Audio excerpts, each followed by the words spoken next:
So before we actually start now, let me just show you exactly what we want to achieve. Let me just go through the demo and then you understand what we exactly want to do. So there is a product, this is a products page showing a list of products, and we want to monitor this product page using Histrix dashboard. It's a complete microservices architecture I've explained in the introduction. We are going to be doing it step by step right now. So let me go to the dashboard. The benefit of monitoring is when a microservice fails, you'll be able to see actually where the problem is coming from and be able to know which particular service, which particular function or method actually failed. So let me put in the endpoint right here. I'm going to click on monitor stream and it shows this metric. I'm going to be explaining it a little later. Now, what you see now is that everything is going perfectly well. You can see for now, no failure, no calls has been made, and the circuit is closed, meaning that it's going straight to the primary server. The circuit is closed. So when the circuit is broken, that is when this Histrix will now tell you what is going wrong. So let's go to the client. So everything is fine. If I go to refresh this page right now, you see that you see one right here. You see one, get all products one. Everything is going perfectly well. The circuit is closed. It's perfectly okay. So let me go to shut down the primary server and let's see what happens right here so that the circuit breaks. I'm going to shut down this primary server so it tries to make a connection to the primary server and it fails, and let's see how the circuit breaker tells us what is going on. So I'm going to go to the primary server microservice. We are going to be building this step by step, so never worry about this. So this is the primary server right here. It's also a Spring Boot application. I'm going to shut it down. Right now, I've shut it down, terminated the process. And at this point, I'm going to go to try to access data by refreshing this page. So if you look at this place, it says location is the USA. Let me now try to access data. Let's say I refresh this page. And what you can see that at this point is that location have changed to India. And let's look at the Histrix. And you can see that it says 100% failed. And you see that the circuit is also closed because it's now routing through a secondary service. Okay. We'll go once more. If I go once again, refresh, you can see it tells us, just give it a second. Okay. So it tells us 100% failure to the primary server, meaning that there's a problem with the primary server. It's now routing traffic through the secondary server. Again, if you look at the web application, I'm going to show you. So this web application, if we scroll down a bit, you can see in the console, you can see the message that says delegating to another server. And that is, it means that it reroutes completely from the primary server to the secondary server. So this, we are going to be building all the components of this microservice in this demo. It's going to be a long one, a bit challenging, but I've broken it down step by step for you. Let me just show you the procedure. And there is a website I'm going to be using. So you can see that we have part 1, part 2, part 3, part 4. End-to-end application. We're going to build the two servers, build the web service, and build the client application in AngularJS. I'm going to get started right now. I'll be moving a bit fast, but all the pieces of codes are right there for you. I've broken it down, and it's very, very easy to follow right here in the website. So the only thing you can do for me to support me is maybe you can subscribe to my channel if you've not subscribed. Also, feel free to buy me a coffee. So in this new website, I just bought this domain. You can see a link right there that says buy me a coffee. You can buy me a coffee, and also you can support me in Patreon. That will also be good. All right, so let's go ahead to get started. So the first thing I'm going to do, I'm going to open the first one, the part 1, and this right now is a part 1. So I'm going to open part 1. You can see my website. This new website is still kind of empty, so you can actually help me complete it if you want. I'm going to close everything. We're going to be starting from the scratch, creating all this project from the brand new, installing AngularJS and Node.js as well. So I'm going to stop this. I'm going to also say file, close. We are back to ground level now.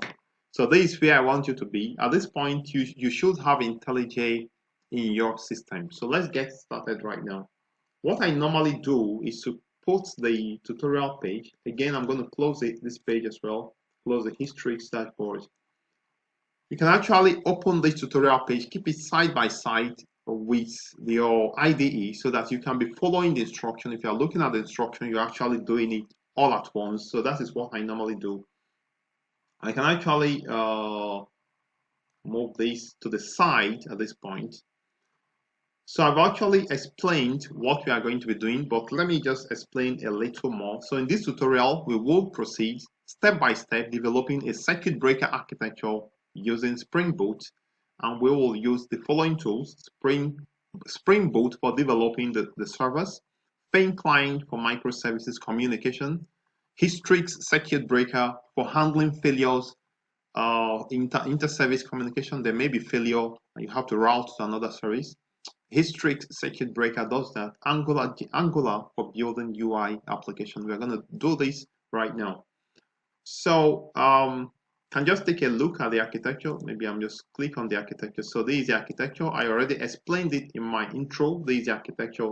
You have the server, the product server, and the product server 2 right here. So let me just go back. All right, so let's go ahead to keep this right here at the side and keep the IDE right here. So the primary server is running at port 8081. Secondary server runs at port 8082. The web API application or the product web runs at port 8090, and the UI application called product UI runs at port 8091. I'm going to show you how to set all this. So the step 1 says build the 2 servers. So that's what we are going to be doing now. So let's quickly do that. Let's build the 2 servers. So the first thing, I'm going to go to my file system. I'm going to create a directory where I'll put all this, or maybe I can create it as I'm creating the application. So what I'm going to do now, just in case you want to see, we want to build the 2 servers, create a Spring application using the IDE, using Spring Tool Suite or IntelliJ. I'm using IntelliJ. This application will store data in MongoDB, so we need to add the MongoDB and the REST repository dependency. So I'm going to click on this place, create new project. All right, so the name of this project, I'm going to call it, so we are calling it, we have the name of the project server 1, product server 1, because we are storing list of products. So here we are okay with this. Start the Spring detail. I'm going to click on next. The group is going to become the Kyneton, the genius. Become the Kyneton, the genius, and the artifact is the name of the project is going to be product server 1, and that is fine. So the name is going to be product server 1, and this should be fine. So I'm going to call this, actually we're going to allow it to remain as it is, product server 1. So the description now is simply product server 1 microservice. All right, so this is, so hopefully there is no typo, everything should be fine. I'm going to go next. Now we need to add 2 things. So we need to add MongoDB, actually Lombok as well. We need to add MongoDB. So it's going to be Spring Data Mongo, the last one. Let's see. Spring Data Mongo. Yeah, it should be this Spring Data Mongo. All right. And we also need to add REST repositories right here. Okay. So at this point, our first server is almost done. I'm going to click on next. Maybe also going to add web. Here, yeah, Spring Web. Okay, so I'm going to click on next. So here now, I want to put all this into a particular repository. All these 4 or 5 services we are going to be building, I want to put them into a dedicated folder in my system. So what I'm going to do, I'm going to click on this box here, this three ellipsis, that is what it's called. Okay, so it gives me option right here. So I want to, in my drive D, I'm going to call it let's just call it Histrix demo. That's the name of this whole architecture we are building. I'm going to call it Histrix demo. So in my drive D, I'm going to select and create a new folder and call it Histrix demo. So that's the name of the folder containing all our services. And I'm going to say Histrix demo. Okay, that's fine. And I'm going to say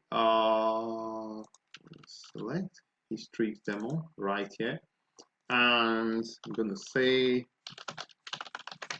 product server 1, because you do not you do need to specify the folder for the particular service inside this parent folder. So I'm going to click on finish. Hopefully everything is fine. Finish. Yes. All right. So let's wait for a second for it to set up this project for us. So we need to create the product.java. So I'm going to come here and go to src main java. I'm going to go to src main java. So normally I like to create different packages. So the package for the models, we also need another package for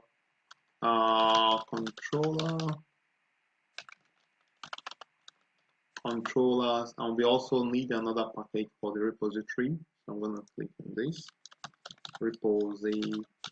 Okay. So I'm going to go to the model package. I'm going to say new. I'm going to create a Java class, and this is going to be the product model. So I'm going to say product. All right. It's going to be a Java class, and I'm going to finish. So since I don't have to repeat everything, I already wrote it. So I'm simply going to copy it from where I have it and just paste it right there. So I'm gonna first, first we're gonna annotate with add data. All right. So we need to also create the repository, which is going to be a REST repository. So I'm going to go to repositories and create a new Java class, and it's going to be product repository. Now this class is going to extend Mongo repository. So we're going to add extend Mongo repository. Now we need to specify the class we are working with. The name of the model is product. And the primary key type, I think, should be string. So maybe I kind of create more room by moving this backwards. Okay. The primary key type is string. Okay, sorry, the repository has to be an interface. Make no mistake about it. Interface. Okay, perfect. So we have the interface created for us. And finally, we need to annotate this class with @REST. So at repository REST resource, we need to specify, I think this should be optional. These are parameters now, collection data. So at repository REST resource helps to generate your endpoint without you having to be writing all the CRUD methods that is to be used. That's how much we can use it in this application, I don't really know. All right, so we have the repository setup, and finally we need to write the controller. So I'm going to go to the controller package, and I'm going to say new. Java class is going to be product controller. Okay, so it's going to be product controller. Okay. So we are going to annotate these with @controller annotation, @controller annotation, and actually @REST controller annotation. Okay, perfect. Take out this. So we need to wire in the repository here so that we will be able to have two methods, to get all products and also to get one single product. I'm going to say private product repository, I'm going to Okay, so I'm going to put an auto-wired annotation here. All right. So we need two methods. I've written them, so I'm simply going to copy them and paste. So I'm going to, let me just write it so that you actually see how it works. So the first method we are going to be writing, it will be a get method. So I'm going to use a get mapping to /products. And I'm going to say public list of products is going to be get all products. I'm going to say product repository dot find all. Okay, so this is the first method to return all the products when we visit /products. So I'm going to import the necessary class for this, so java.util.list. So we need another method to return one single product. That is also going to be at get mapping to. We also need to specify that this parameter is going to be coming from the path variable. So I'm going to say path variable, and the name of the path variable is going to be specified here. Right? All right. So I think this should be fine. Say return. Okay. So perfect. Okay. So we've completed building our first server, but there is something. You just make this one optional, so that in case it doesn't see it doesn't find this product by the ID, it's going to return null instead of to crash or to fail. We also need a way to initialize our database, so insert the initial data into the database. That's what I'm going to be doing now. So to initialize our database, we need to add a component file that will be used to initialize the database. So when this component class runs, then it's going to immediately the application starts. It's going to run this component class and run a method inside this class.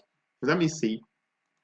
So the initialization component.java, a component file containing the init method, which is annotated with the @post construct, and this is going to initialize the database.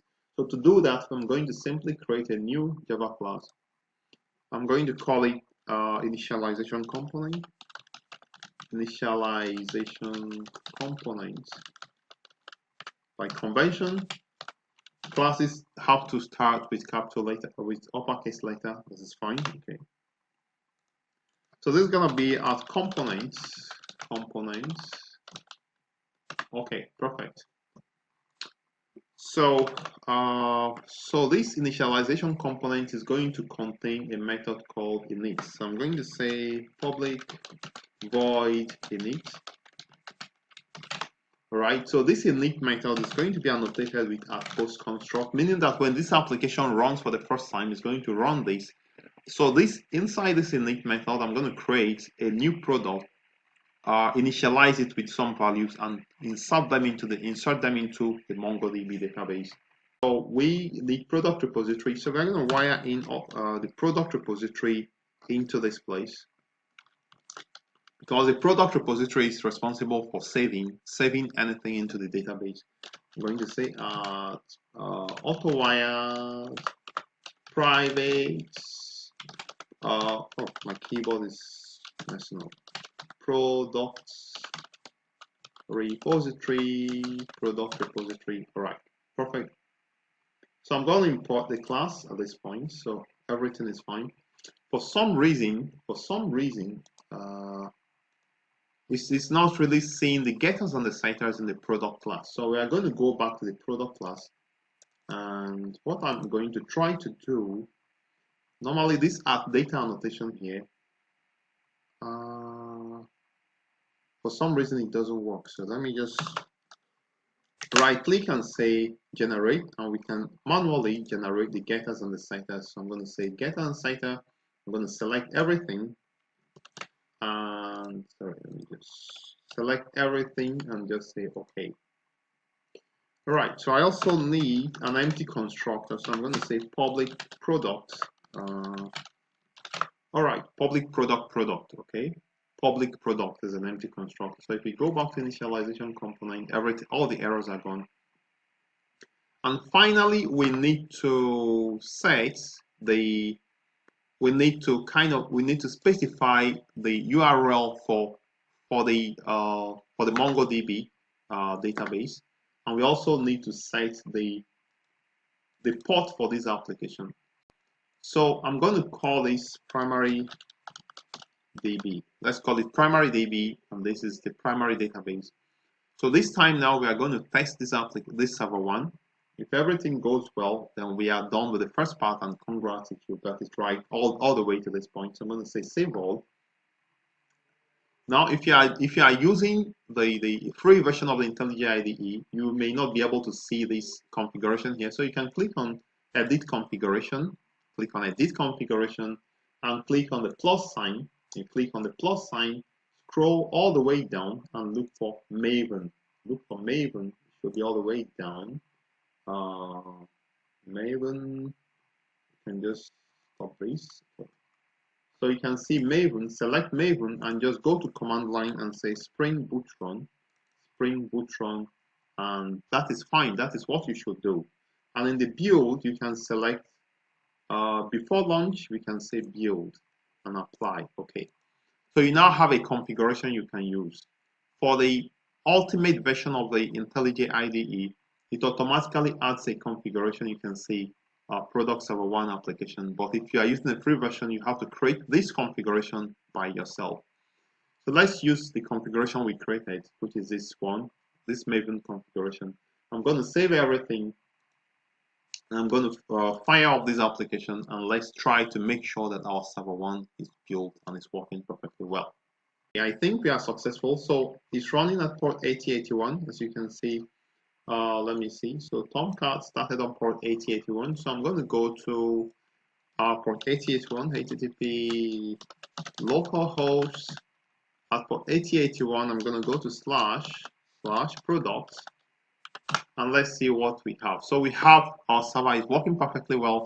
We got up to this point. Congrats. We've scaled the first hurdle, and it's working perfectly. So I'm going to stop here. I'm going to be switching to part 2, where we are going to be building the second server. Is going to be real fast. I would like to thank you for viewing. Please subscribe to my channel, and please don't give up on learning. If it becomes challenging, let me know by leaving a comment in the comment box below, and we see you in the next part.